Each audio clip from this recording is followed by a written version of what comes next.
You're sitting there right now consuming content about change, while simultaneously avoiding the very change you claim to want. You've clicked on this video because some part of you recognizes the suffocating weight of your own mediocrity, yet you're still hoping for a magic bullet, a single insight that will transform your life without requiring you to actually transform yourself. Let me tell you something, that will make you uncomfortable. You are not the victim of your circumstances. You are the architect of your own creative bankruptcy. You've spent years perfecting the art of almost starting, almost changing, almost becoming someone worth remembering. And just like Quentin Tarantino understood about Hollywood, the system isn't broken, it's working exactly as designed to keep you comfortable in your creative death. Tonight, we're going to perform surgery on your excuses using the scalpel of truth that Tarantino wielded to cut through the pretensions of an entire industry.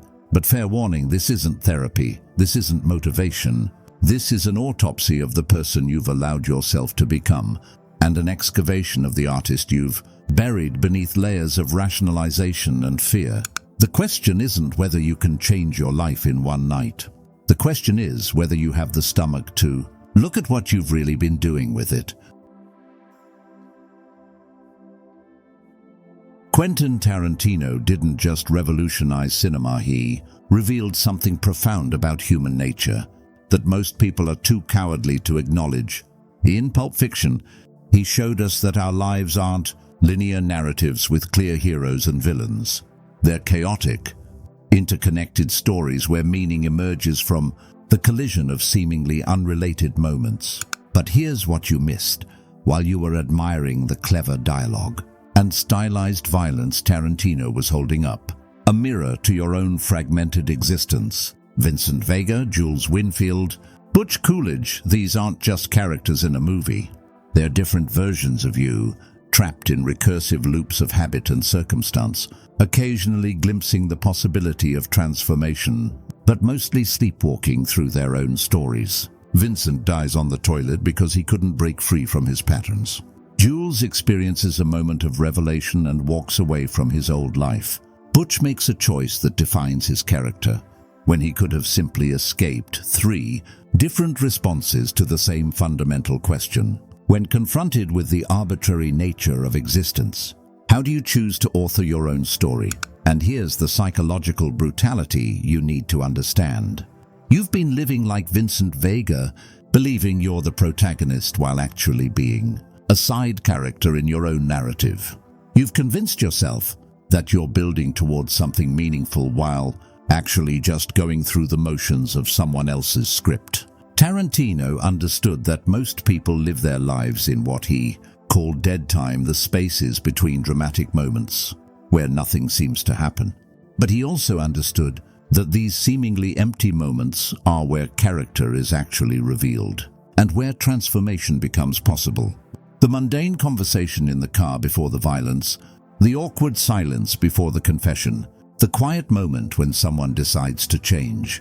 Your life is 90% dead time, and you've been treating it like filler instead of recognizing it as the raw material of your transformation. You've been waiting for your dramatic moment, your cinematic revelation, while ignoring the fact that change happens in the bathroom, in the kitchen, in the space between sleep and waking where no one is watching and there's no soundtrack to guide you. Let's examine the psychological forces that have turned you into a spectator of your own existence. Tarantino's genius wasn't just in non-linear storytelling, it was in understanding that people are driven by unconscious motivations that contradict their stated desires. Every character in his film says they want one thing, while their actions reveal they want something else entirely. You claim you want to change, but let's be honest about what you actually want. You want the feeling of having changed without the discomfort of changing. You want the identity of someone who transforms themselves without the vulnerability of transformation. You want to be the kind of person who takes risks without actually risking anything. This is what psychologists call solution aversion, the unconscious rejection of solutions, because accepting them would require admitting The problem exists in the first place. You've built an entire identity around being someone who knows what they need to do, but just hasn't gotten around to doing it yet. The tragedy is that this identity is more comfortable than the uncertainty of actual change. Think about Jules Winfield's conversion in Pulp Fiction. He doesn't just decide to leave his life of violence. He admits that he's been lying to himself about what he was doing. "I never really questioned what I was doing," he says. The moment of transformation isn't when he decides to change. It's when he stops pretending he was ever really choosing his actions consciously. You've been unconsciously choosing your current life every single day, and then pretending you're trapped by circumstances beyond your control. Every time you scroll through social media instead of working on your project, you're choosing distraction. Every time you tell yourself you'll start tomorrow, you're choosing delay. Every time you consume content about change instead of actually changing, you're choosing the comfort of vicarious transformation over the difficulty of real transformation. But here's where it gets psychologically vicious. You've made these choices so automatically, so unconsciously that you've genuinely forgotten you're making them. You've created what Tarantino would call a comfortable prisoner life structured around avoiding the very experiences that would free you from it. The broken system isn't broken, it's working perfectly. Social media algorithms keep you engaged but not fulfilled. Self-help content keeps you feeling productive while avoiding actual production. Your job gives you just enough money to stay comfortable but not enough freedom to take real risks. Your relationships provide just enough connection to avoid loneliness but not enough challenge to grow. You're not a victim of this system, you're a co-conspirator. You've traded your creative potential for psychological safety and then convinced yourself it was a temporary arrangement. But temporary has become permanent, and you're running out of time to write yourself back into your own story.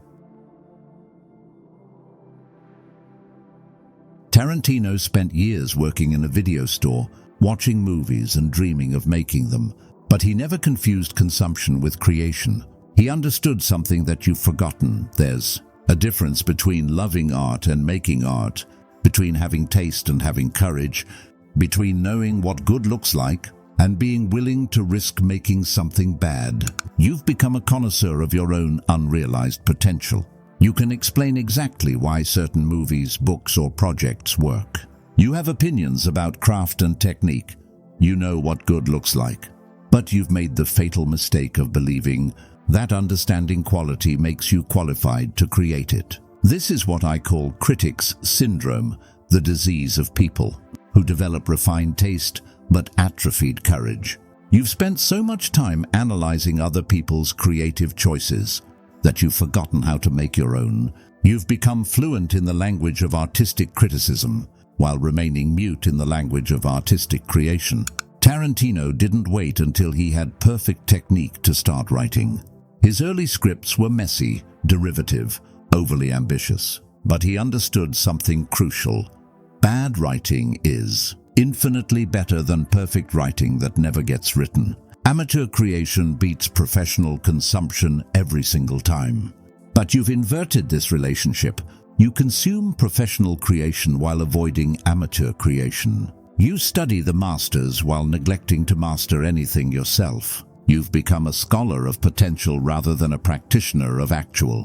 Here's the psychological trap. Every piece of art you consume without creating makes the gap between your taste and your ability feel wider. Every movie you watch, every book you read, every song you hear adds to the internal library of things better than what I could make. And instead of using this as fuel for improvement, you use it as justification for never starting. You've convinced yourself that because you can recognize greatness, you're somehow connected to it. But appreciation is not creation. Taste is not talent. Understanding is not accomplishment. You've been living in the space between knowing and doing, mistaking one for the other. The most insidious part is that this feels sophisticated. It feels intellectual. It feels like you're engaging with art on a deeper level. But really, you're just avoiding the vulnerability of putting your own work into the world. You're hiding behind the sophistication of your consumption to avoid the crudeness of your creation. Tarantino understood that every great artist was once a terrible artist who kept working. But you've forgotten that terrible is the price of admission to great. You've made terrible feel like failure instead of recognizing it as progress. Let's perform some psychological excavation. Beneath your stated desire to change, create, and transform lies a deeper structure of unconscious motivations that actively sabotage your conscious intentions. Tarantino's characters are constantly betrayed by their own hidden desires: Vincent's need for approval, Jules' search for meaning, Butch's loyalty to his father's memory. What unconscious drives are betraying you? First, there's the drive for predictable identity. You've spent years building a sense of self around being someone who wants to change rather than someone who actually changes. This identity is stable, comfortable, and socially acceptable. It allows you to maintain the moral high ground of good intentions while avoiding the risk of actual action. Changing would require abandoning this carefully constructed identity, and your unconscious mind resists identity death even when your conscious mind craves it. Second, there's the drive for social safety. Your current life, however unsatisfying, has been socially validated. People know who you are, what to expect from you, how to relate to you. Transformation would make you socially unpredictable, potentially alienating friends and family who are comfortable with your current role in their lives. Your unconscious mind chooses social belonging over personal authenticity every time. Third, there's the drive for cognitive consistency. You've built elaborate, rational frameworks to explain why you haven't changed yet. These explanations protect your self-image as someone who would change if circumstances were different.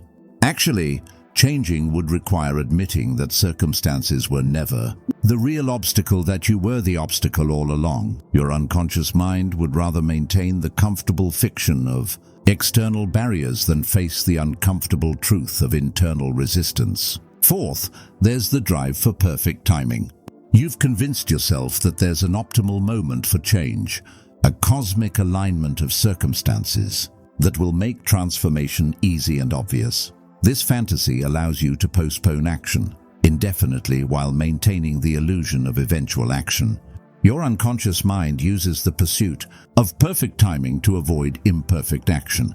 But here's the deepest drive of all, the drive for guaranteed success. Beneath all your procrastination and analysis and preparation lies a fundamental unwillingness to risk failure. You've made failure feel like death instead of recognizing it as information. You'd rather succeed at avoiding failure than risk failing at something meaningful. Tarantino's breakthrough came when he stopped trying to write the perfect script and started trying to write scripts. Period. He understood that the enemy of good is not just perfect, it's the fantasy of perfect. You've been serving this fantasy for years, and it's consuming your creative life. Your unconscious mind has been playing a long game against your conscious intentions. It's been protecting you from the vulnerability of authentic creation by keeping you comfortable in the safety of endless preparation. But protection has become imprisonment, and safety has become stagnation. Here's what nobody wants to admit. Society doesn't actually want you to change. It wants you to want to change, because wanting change is economically profitable and socially stabilizing. But actual change is disruptive and unpredictable. You've been participating in a massive collective fiction that supports the appearance of transformation while preventing its reality. The self-improvement industry isn't designed to help you improve, it's designed to keep you consuming improvement. Every book, course, seminar, and video feeds the same cycle: inspiration without implementation, insight without action, understanding without change. You've been buying the feeling of transformation while avoiding the work of transformation. Social media amplifies this by creating what I call performance transformation, the public display of change without the private work of change. You share quotes about growth, post about your goals, document your intentions, but this performance satisfies the social need for recognition that would otherwise drive you toward actual accomplishment. You're getting the social rewards of change without the personal risks of change. Your friends and family, despite their stated support, have unconscious investments in your remaining the same. They've built their own identities partly in relation to yours. They know how to be better than you, how to help you, how to relate to your struggles. Your transformation would require them to examine their own stagnation, and they're not ready for that level of self-confrontation. Even your workplace has structured incentives that reward compliance over creativity, consistency over innovation, predictability over authenticity. You're professionally rewarded for being a reliable version of who you've always been, not for becoming someone new. The educational system prepared you for this by teaching you to seek external validation, follow predetermined paths, and measure success through comparison with others. You learn to be a good student of life rather than a creative author of life. You learn to optimize within existing systems rather than create new systems. But here's the part that will make you uncomfortable. You've been complicit in this collective enabling. You've chosen jobs, relationships, and environments that support your stagnation because they feel safe and familiar. You've surrounded yourself with people who accept your excuses because they are using similar excuses themselves. You've participated in conversations that normalize creative death, relationships that reward predictability, and social systems that punish authentic self-expression. You've been both victim and perpetrator of the very forces that keep you trapped. Tarantino broke through by refusing to participate in Hollywood's collective fiction about what movies should be, who should make them, and how they should be made. He stopped seeking permission from the system and started creating permission for himself. But you're still waiting for the system to change instead of changing your relationship to the system. The uncomfortable truth is that the system will never give you permission to escape it. Permission is something you take, not something you're given. But taking permission requires admitting that you never actually needed it in the first place, that you've been using the system's restrictions as an excuse for your own resistance. Tonight, not tomorrow, not next week, not when you feel ready tonight. You're going to perform an autopsy on the person you've been pretending to be. This isn't about positive thinking or vision boards or gentle self-improvement. This is about surgical honesty and creative resurrection. Get a notebook, not your phone, not your laptop, a physical notebook that will make you slow down and think before you write. Find a space where you won't be interrupted. Turn off all notifications. Sit in the discomfort of silence until you can hear your own thoughts without the buffer of external stimulation. First, write down every excuse you've used in the last year for not pursuing your creative work. Not the good reasons, the excuses. I don't have time is an excuse. I'm not ready is an excuse. I need to learn more first is an excuse. Write them all down with the same unflinching honesty that Tarantino used to write his most morally complex characters. Then next to each excuse, write what you were actually doing during the time you could have been creating. Every hour you spent scrolling social media is an hour you chose distraction over creation.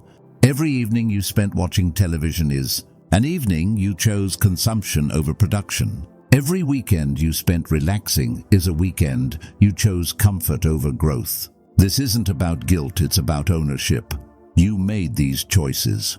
You prioritized these activities. You allocated your most precious resource time according to your actual values, not your stated values. The gap between what you say you want and how you actually spend your time is the gap between who you pretend to be and who you actually are. Next, write down the story you've been telling yourself about why you're not creating. Really examine the narrative structure of your own excuses. What's the plot? Who's the villain? How does it end? You'll discover that you've cast yourself as the tragic hero of a story, where external circumstances prevent you from achieving your destiny. But in reality, you're the writer, director, and star of a story where the protagonist chooses to remain trapped. Now comes the brutal part. Write down what you're actually afraid of. Not the surface fears like failure or rejection, the deep fears. Fear of discovering you're not as talented as you hoped. Fear of success changing your relationships. Fear of finding out that your dreams were just fantasies. Fear of having to take responsibility for your own life instead of blaming circumstances. These fears are valid, but they're not facts. They're psychological reactions to the uncertainty of authentic living. Tarantino faced the same fears when he decided to write Pulp Fiction without knowing if anyone would ever read it, let alone make it. The difference between artists and wannabes isn't the absence of fear, it's the willingness to create despite fear. Finally, choose one specific action you can take tomorrow. That would represent a genuine step toward your creative goals. Not a big dramatic gesture, a small, concrete action that would be undeniably real progress. Write it down, commit to it, and then follow through whether you feel like it or not. The transformation doesn't happen because you feel motivated. It happens because you act without motivation, because you choose creation over comfort, because you prioritize your future self over your current self. Motivation is a feeling, action is a choice, and tonight, you're choosing to act. We've reached the moment of truth. Everything we've discussed, every uncomfortable realization, every psychological excavation has led to this single choice. Will you continue to be a character in someone else's story? Or will you finally start writing your own? Tarantino didn't become Tarantino by waiting for the film industry to discover him. He became Tarantino by writing scripts so undeniably original that the industry had to pay attention. He didn't seek permission, he created value. He didn't wait for opportunity, he created opportunity. He didn't hope for recognition, he created work that demanded recognition. But you've been playing a different game. You've been trying to become worthy of recognition before creating anything recognizable. You've been seeking validation before creating anything valuable. You've been waiting for confidence before doing anything worth being confident about. The harsh reality is this: nobody is coming to save you from your own mediocrity. There's no mentor waiting to discover your hidden potential. There's no perfect moment when all obstacles will disappear. There's no cosmic force aligned with your success. There's just you, your choices, and the relentless passage of time that makes those choices more consequential with each passing day. You can continue to consume content about transformation while avoiding the vulnerability of actual transformation. You can keep building elaborate rational frameworks to explain why you're not creating while knowing that the real reason is fear. You can maintain the comfortable identity of someone who knows what they need to do while never actually doing it. Or you can choose to be uncomfortably honest about the gap between your potential and your reality. You can choose to create imperfect work rather than perfect excuses. You can choose to risk failure rather than guarantee mediocrity. You can choose to author your own story rather than remain a supporting character in everyone else's. The choice is yours, but the window for choosing is closing. Every day you postpone is a day you can't get back. Every opportunity you avoid is an opportunity that may not return. Every moment you spend consuming other people's creativity is a moment you could have spent developing your own. Tarantino understood that in the end, we're all just stories we tell ourselves about who we are and what we're capable of. The question is, what story will you choose to tell? And more importantly, will you have the courage to live it? If you've made it this far, if you've sat through this entire examination of your own creative mortality, then some part of you is already ready to change. Some part of you recognizes that the comfortable life you've built is slowly suffocating the authentic life you could live. Tonight is not just another night. Tonight is the night you either choose to remain who you've always been, or you choose to become who you've always known you could be. The notebook is waiting. The silence is ready. Your authentic self is watching to see what you'll do. There's no going back to the comfortable ignorance of not knowing what you're capable of. You've seen behind the curtain of your own excuses. You've examined the psychological machinery that keeps you trapped. You can't unknow what you now know about yourself. The only question left is, will you act on what you know? Or will you find a way to forget it? Write your story tonight, before fear finds a way to talk you out of it again. The end is just the beginning.